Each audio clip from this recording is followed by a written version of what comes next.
Hi, Dr. Jim here. I've got some great news today for women, especially about pap smears. The United States Preventive Services Task Force has recently released new recommendations as it regards the necessity for pap smear. I think you're going to like them, and I'm happy to share them with you today. First off, you should understand the technology around acquiring a pap smear, acquiring the specimen necessary for evaluation.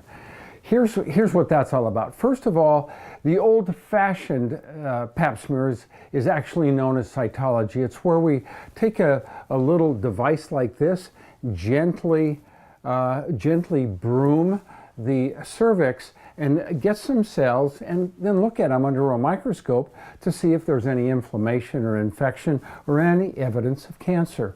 And we go from there to more recent technology, which is called high-risk HPV. There are several strains of the human papillomavirus. Some are more likely to cause cancer of the cervix. And in this instance, we do the same thing. We gently broom the cervix, get some cells, and then evaluate it for high-risk human papillomavirus containing cells. So that's the technology, and it's important to understand those before we ever begin. So what about the recommendations of the United States Preventive Services Task Force? Well, for women under age 21, no pap smear. Recommendations: no pap smear, no cytology, no HPV. On the other hand, for women aged 21 to 30, the current recommendation is cytology alone every 3 years. That's the old-fashioned pap smear done every 3 years in that age group. For women age 30 to 65, the recommendations are a little bit different, a little more confusing, but here they are.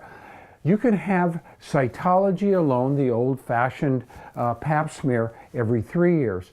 On the other hand, and perhaps even more specific and more a better test, is the combination between HPV, that's the high-risk HPV, plus the old-fashioned pap smear. That'll really put it all together for you, and when you do that, it's every 5 years. On the other hand, you can also do just the HPV alone, and that also is every 5 years. So that's kind of cool. And the decision on what exactly to do is between you and your health professional. Well, what about women above age 65? Well, if you've never had an abnormal pap smear, if you don't have risk for cervical cancer, like a past history for sexually transmitted infections, you don't ever have to have pap smears again. Now, isn't that awesome? No more screening for cervical cancer.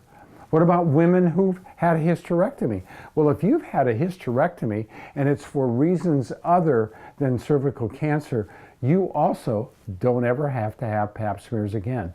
So those are the recommendations by the United States Preventive Services Task Force, also known as the USPSTF, and their recommendations are evidence-based. You can rely on them, and they're good to go because they're backed by the Agency for Healthcare Research and Quality.